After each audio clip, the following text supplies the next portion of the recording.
समुद्र किनारे पेड़ पर एक घमंडी कौवा काकू रहता था। एक दिन वहां दूर देश से आए पक्षी आ बैठे। उन परदेसी पक्षियों को देखकर घरेलू पक्षी उनकी उड़ान की प्रशंसा करने लगे। अरे भाई काकू, हाँ? इन विदेशी मेहमानों की हिम्मत तो काबिले तारीफ है। अच्छा? कितनी लंबी उड़ान भरकर ये धरती के एक कोने से दूसरे कोने उड़कर आते हैं। हाँ, अरे इसमें कौन सी बड़ी बात है, मैं भी इतना उड़ सकता हूँ। हाँ।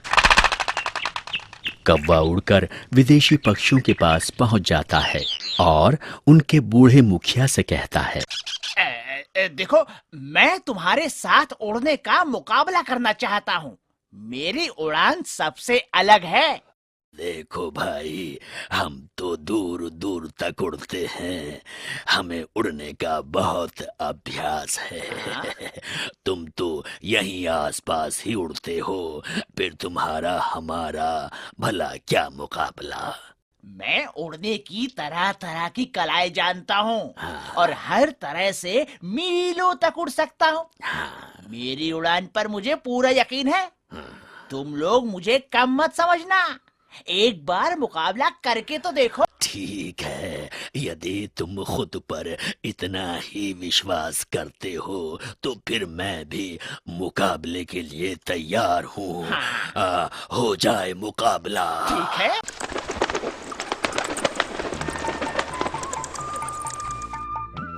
बूढ़ा पक्षी और कौवा समुद्र की ओर उड़े।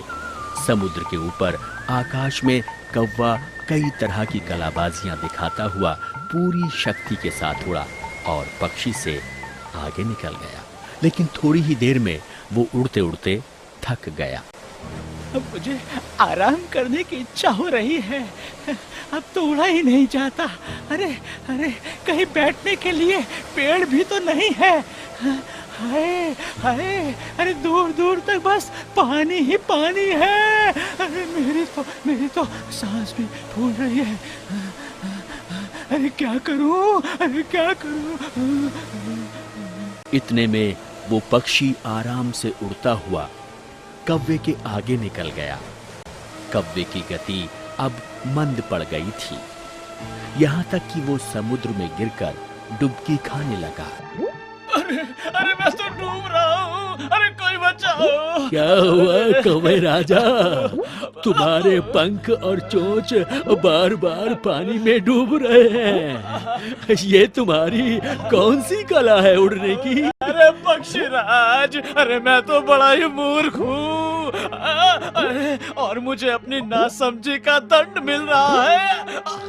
अरे मैंने व्यर्थ ही अभिमान किया, मुझ पर कृपा करो, किसी तरह मेरी जान बचा लो। तुम्हें अपने किए से सीख मिल गई। अब मेरी पीठ पर अच्छी तरह बैठ जाओ। अब बैठ के। बूढ़ा पक्षी कौवे को वापस किनारे ले आया। किनारे पर अधमरे कौवे को सब पक्षियों ने घेर लिया। ये तो बड़ा बढ़ चढ़ कर बातें कर रहा था। अगर इसने घमंड ना दिखाया होता तो आज इसकी ये हालत ना होती। तुम सब भी सुन लो, कभी किसी को कमजोर मत जानो और अपने बल का अभिमान मत करो। तो बच्चों, इस कहानी से हमें यही सीख मिलती है कि अभिमान की बुरी भावना के कारण पर्याप्त शक्तिशाली भी हार जाता है।